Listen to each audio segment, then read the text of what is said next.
different chapters of Proverbs, and we are ready for Proverbs chapter 18. All right, and we're going to go over verses 1 through 24, and I think we're just going to do 8 at a time, and we'll ask Dave to do the King James Version, and Josie the Living Word, and I will do the Amplified. And after we read the 3 different versions of the first 8 verses, then we'll open it up for discussion. If anybody has comments or anything that just stood out to them or spoke to them, or that they just want to emphasize because they really like the way scriptures talk about it, whatever, and we'll open it up for that. Dave, will you start off with verses 1 through 8, please?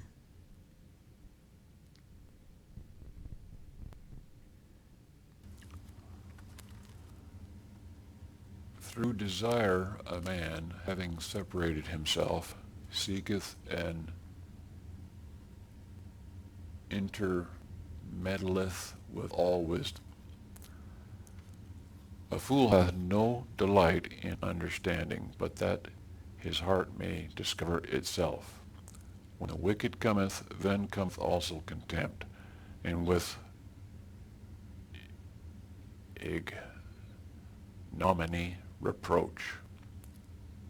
The words of a man's mouth are as deep waters, and the wellspring of wisdom as a flowing brook. It is not good to accept the person of the wicked, to overthrow the righteous in judgment. A fool's lips enter into contention, and his mouth calleth for strokes. A fool's mouth is his destruction, and his lips are the snare of his soul. The words of a table-bearer are as wounds, and they go down into the innermost parts of the belly. Okay. There's a lot there in those 8 verses. Josie, will you read what yours says?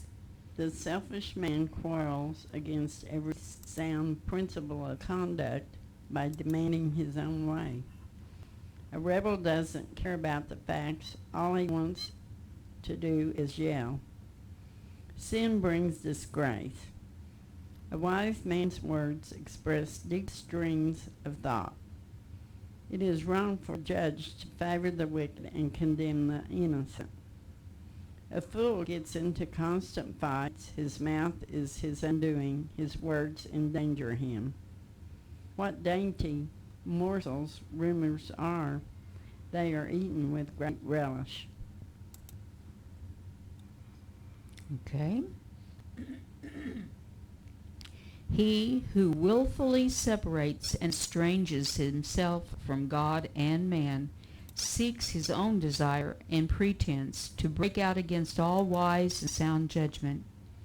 A self-confident fool has no delight in understanding, but only in revealing his personal opinions and himself. When the wicked comes in to the depth of evil, he becomes a contemptuous despiser of all that is pure and good, and with inner basements comes outer shame and reproach. The words of a discreet and wise man's mouth are like deep waters, plenteous and difficult to fathom. And the fountain of skillful and godly wisdom is like a gushing stream, sparkling, fresh, pure, and life-giving. To respect the person of the wicked and be partial to him so as to deprive the consistently righteous of justice is not good. A self-confident fool's lips bring contention, and his mouth invites a beating. A self-confident fool's mouth is his ruin, and his lips are a snare to himself. The words of a whisperer or tale-bearer are as dainty morsels. They go down into the innermost parts of the body. All right, let's open it up for discussion. Comments?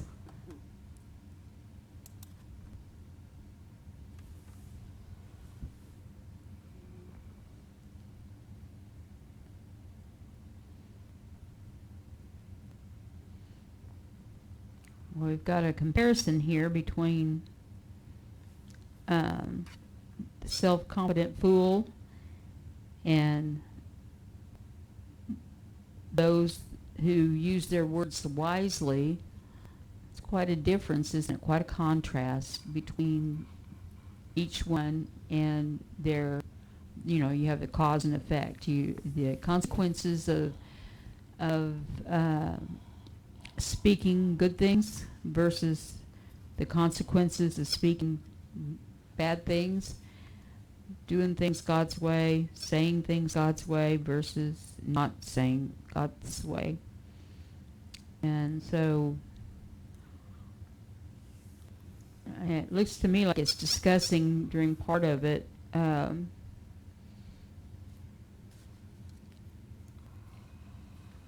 like, for instance, verse 2, a foolish man is so full of himself and so busy trying to get his personal opinions out, he doesn't have any room for learning anything else. He doesn't have any room for even considering a wise man's words.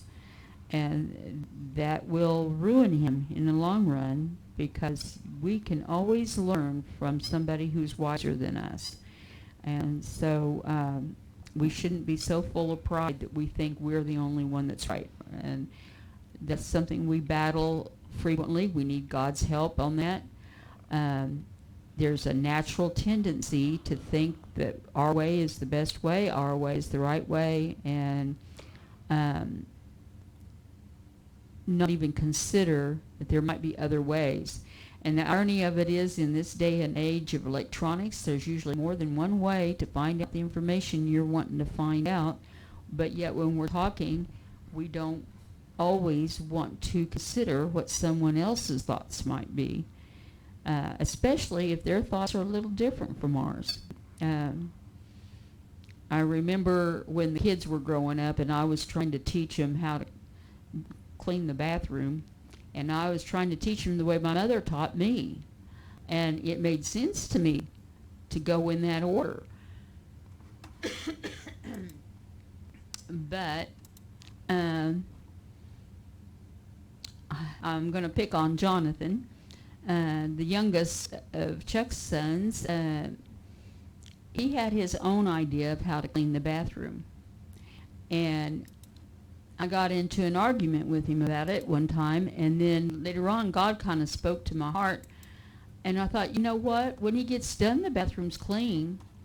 Why should I bicker with him over how he got it that way? That didn't make sense. And so I don't remember if I apologized, but I hope I did, because I should have. But he had a different way of looking at things than what anybody else in the family did.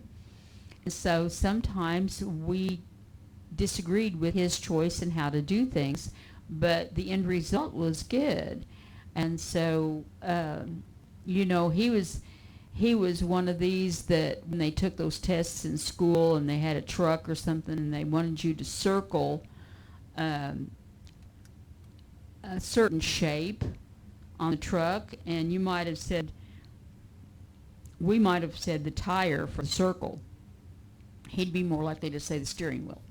It's still a circle, but it's not what the average person notices first, And so God used Jonathan to teach me a lot of lessons.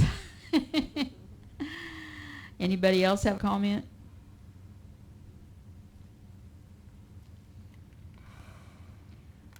All right, I guess we're ready to move on to the next 8 verses. Verses 9 through 16, please, Dave.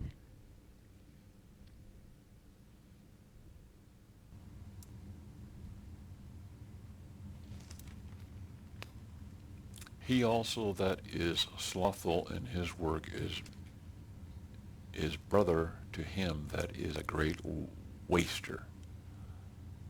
The name of the Lord is a strong tower. The righteous runneth into it, and is safe. The rich man's wealth is his strong city, and as an high wall in his own conceit. Before destruction the heart of man is haughty, and before honor is humility. He that answereth a matter before he heareth it, it is folly and shame unto him. The spirit of a man will sustain his infirmity, but a wounded spirit who can bear? The heart of the prudent getteth knowledge, and the ear of the wise seeketh knowledge. A man's gift maketh room for him, and bringeth him before great men. Okay. Josie, 9 through 16, please. A lazy man is brother to the saboteur. The Lord is a strong fortress. The godly run to him and are safe. The rich man thinks of his wealth as an impregnable defense, a high wall of safety. What a dreamer. Pride ends in destruction. Humility ends in honor. What a shame, yes, how stupid, to decide before knowing the facts. A man's courage can sustain his broken body, but when courage dies, what hope is left? The intelligent man is always open to new ideas. In fact, he looks for them. A gift does wonders. It will bring you before men of importance. Okay. He who is loose and slack in his work is brother to him who is a destroyer, and he who does not use his endeavors to heal himself is brother to him who commits suicide. The name of the Lord is a strong tower. The consistently righteous man, upright and in right standing with God, runs into it and is safe, high above evil and strong.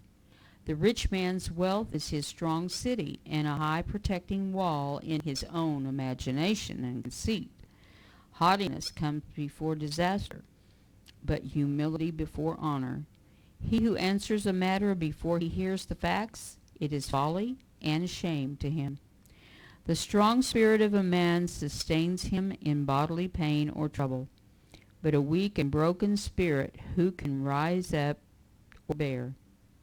The mind of the prudent is ever getting knowledge, and the ear of the wise is ever seeking, inquiring for, and craving knowledge. A man's gift makes room for him and brings him before great men. What's your comments? Well,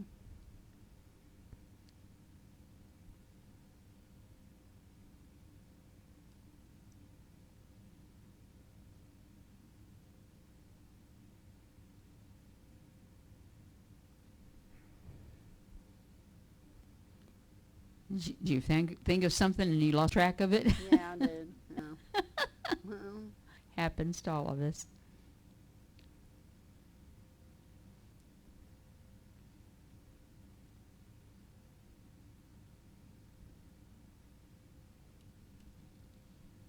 that is different on 12. It says pride ends in destruction, humility ends in honor. Mm-hmm. Oh, I mean, that's something to think about, I guess. Mm-hmm. Yep, it is. It is. Oh, yeah. Well, I can't believe 13 said, what a shame, yes, how stupid. Mm-hmm. So that, to decide before knowing the facts, which I guess it is stupid. Well, if you notice, lots of times when there's a traffic accident, the police will try to get a statement from every person that saw the accident. And it's my understanding that the accounts are always a little bit different. And Chuck said it's the same way if you're counseling someone. There's two sides to every story. If you're counseling like a married couple or something, it's best to hear both sides first. And he said, and even when there's children that are quarreling, it's best to hear both sides before you make a decision on how to handle it. And he said lots of times each side is different, but the truth The true facts are somewhere in the middle. And he said 9 times out of 10,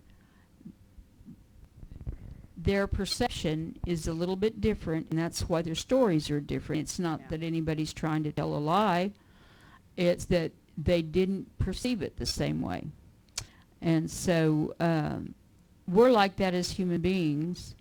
I remember my first lesson on that, and I'm still learning because I still find myself coming to a conclusion before knowing all the facts. And there was, in one of the Baptist churches that I was a part of years ago before I met Chuck, there was this lady that I was just sure she was stuck up and thought she was better than anybody else. She wouldn't look at anybody in the eye. She wouldn't talk to any of us. When we go up to talk to her, she made her responses very short. And then I can't remember what happened right now, but something happened that caused me to realize she didn't think she was better than everybody else. She thought she was less than everybody else. She didn't think she was worthy to be noticed. She didn't think she was worthy to be cared about. She had had a mentally abusive relationship sometime in her life, and she felt smaller than a cockroach. And so to avoid unpleasant confrontations that she might, because we judge by our experiences, and her experiences had been bad, she just avoided talking to very many people because she'd been hurt by so many. And so and there are more fingers pointing back at me than there is pointing at you, need to be careful about coming to conclusions about individuals until we hear their story. And I like, what is it the Indians say? I call them Indians. The Native Americans, don't judge a person until you've walked in their moccasins, or something like that.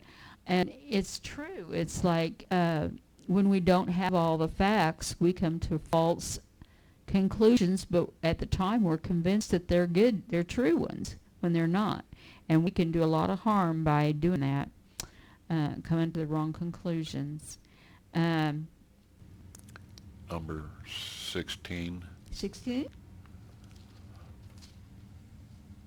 That's man's gift maketh room for him and bringeth him before great men. But it's not necessarily just for that. But I mean, if people are wanting to know what God wants them to do, well, it's if you want God's will in your life, He will direct your paths to where He would want you to be and to be a part of a ministry or whatever it is. And if it's just wanting a job or whatever, needing work or whatever, the best thing you're at, you will gravitate to that area in life, and God will make a way for that to happen. And so whatever someone is needing, and they find out that you're good at, well, I mean, you'll fit in. And so if it, and of course everybody's looking for a leader. Well, God can use anybody who allows God to lead them. Yes.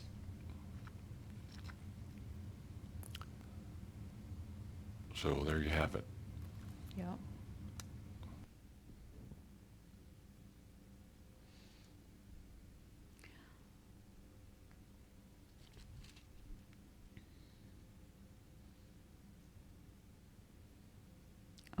right. Are we ready for the... I mean, there's still a lot more in there that we're not bringing out, but unless you've got another comment that you've thought of, which at the end we can pick up any of them that we missed that we want to make known. So, all right, now we're going to go to verse 17 and read through the end to 24. Would you start us off, please, Dave? He that is first in his own cause seemeth just, but his neighbor cometh and searcheth him. The lot causeth contentions to cease, and parteth between the mighty. A brother offended is harder to be won than a strong city, and their contentions are like the bars of a castle.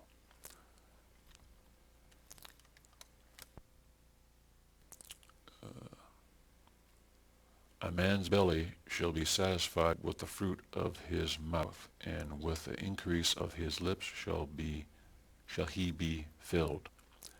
Death and life are in the power of the tongue, and they that love it shall eat the fruit thereof.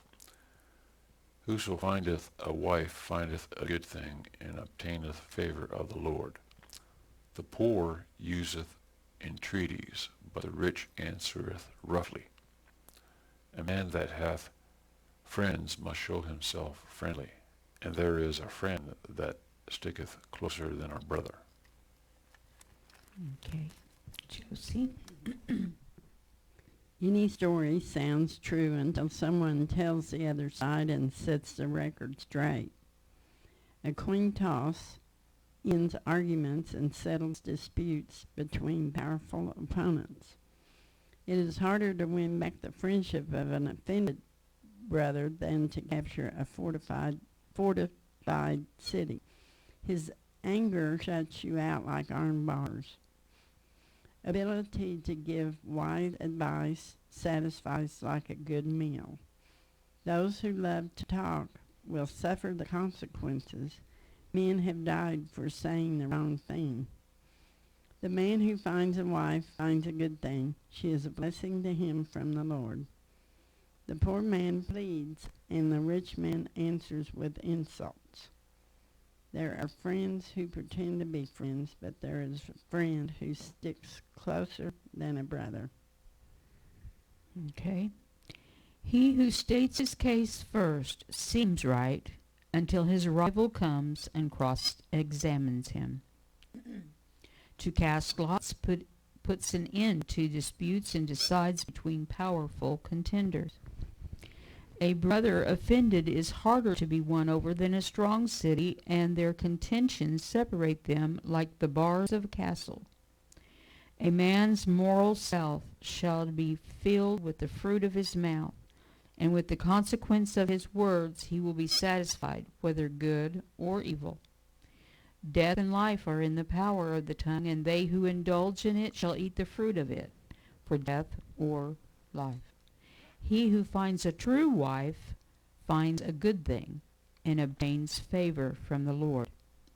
The poor man uses entreaties, but the rich answers roughly. The man of many friends, a friend of all the world, will prove himself a bad friend, but there is a friend who sticks closer than a brother. What comments do you have on these?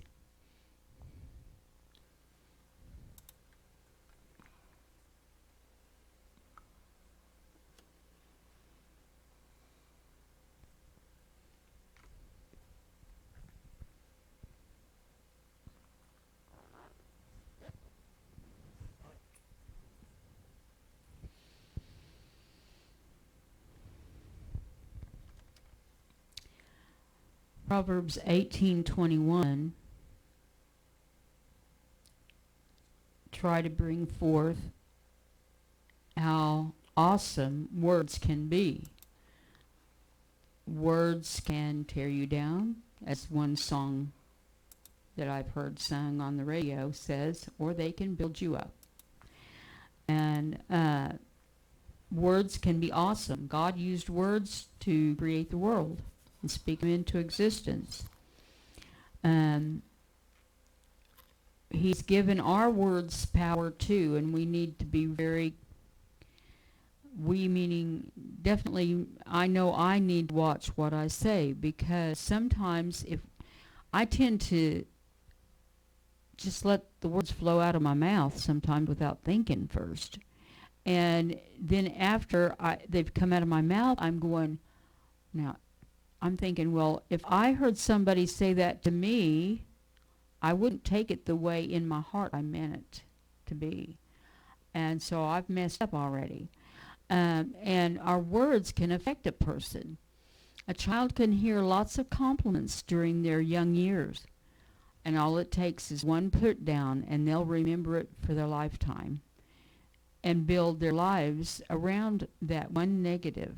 Now, why that is so, I don't know, but it's true. And I've seen it happen many, many times. They'll latch on to that one negative sentence that was spoken to them or over them, and it'll stick with them for the rest of their lives, where they've had all kinds of positive words. So, Lord, help us speak more positive words so that we can help people have a better life. But the words we speak have power to influence our lives, and especially words we say about ourselves. I don't know about you, but I've been guilty of saying, oh man, that was so stupid of me, because of something I said or something I did, and I can't believe I did that, or I can't believe I said that. And, you know, we have to be careful how we word things, because when we speak them about ourselves, we're affecting our lives, and when we speak to somebody else about them, we're affecting and influencing their lives. So we need to choose our words more carefully. I know I do. And maybe you're one of these that you always think first before you speak.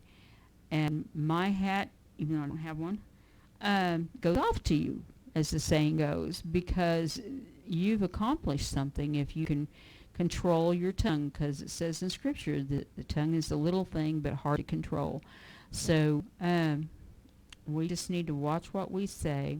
Are we speaking life, or are we speaking death to others? Verse 21. We have the power. We need to watch it, how we use it. And that statement in the last verse, 24, about there is a friend who sticks closer than a brother.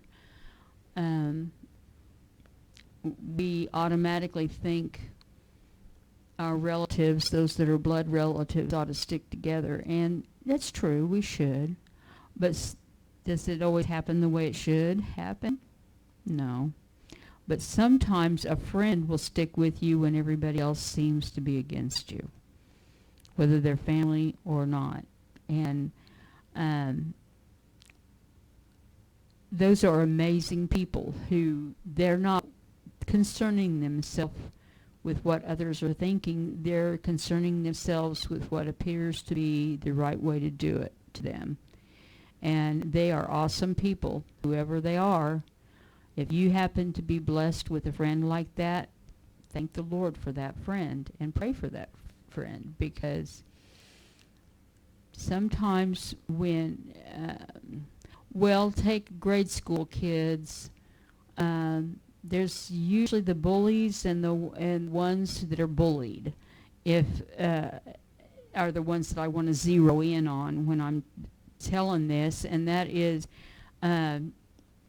there can be a group of people who follow a bully, a main bully, around and do that bully's bidding, and that bully will pick on someone who chooses to not join in with his group. Perhaps that's why. Maybe it's some other reason why they're picking on this person. But the one friend who holds up for the one being bullied soon becomes the enemy of all bullies, and then they're all after both of them instead of just one. And so that's why sometimes people join the bully because they're afraid. They're afraid of being picked on. So it shows courage to stand up for what's right and be a friend to somebody who's being wronged. And sometimes the majority is not the right ones to follow. Sometimes it's the minority that are the right ones to follow. Who else has comments?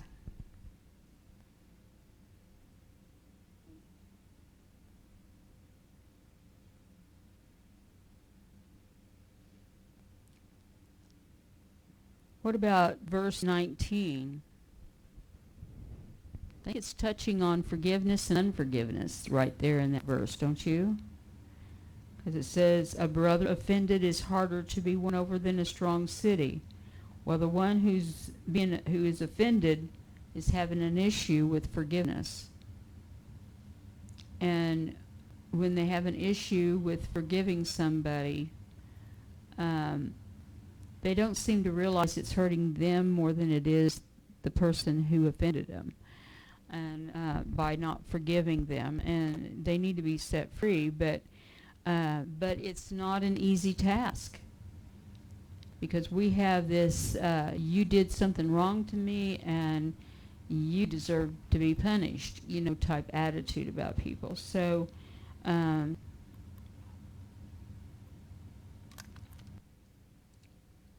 they can go years harboring unforgiveness over one single wrongdoing.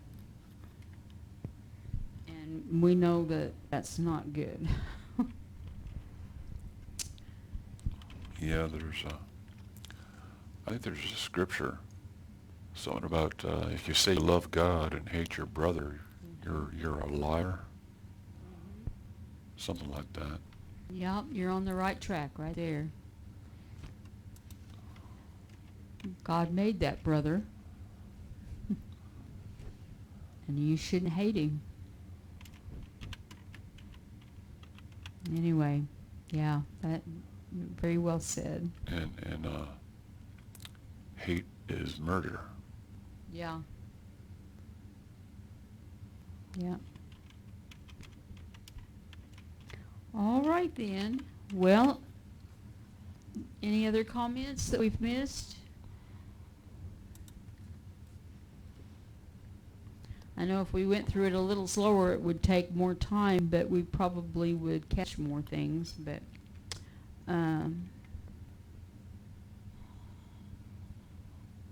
anyway, Proverbs is an awesome book. It does a lot of repeating, but yet it gives many examples of the same concept, just in case we missed the first example. And that's good. That's good for us to examine those things. So, all right then. Let me just read 1 John chapter 4. 1 John chapter 4 verse 20. Okay. If a man say, I love God, and hateth his brother, he is a liar. For he that loveth not his brother whom he hath seen, how can he love God whom he hath not seen? Good point. So we're trying to get everything in order, since we can't see God. Where's our faith, and just like the word, Jesus was saying, if I,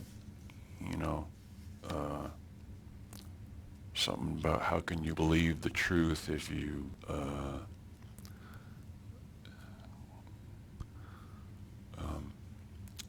something about believing. I forget how it goes, but There's a lot to be said.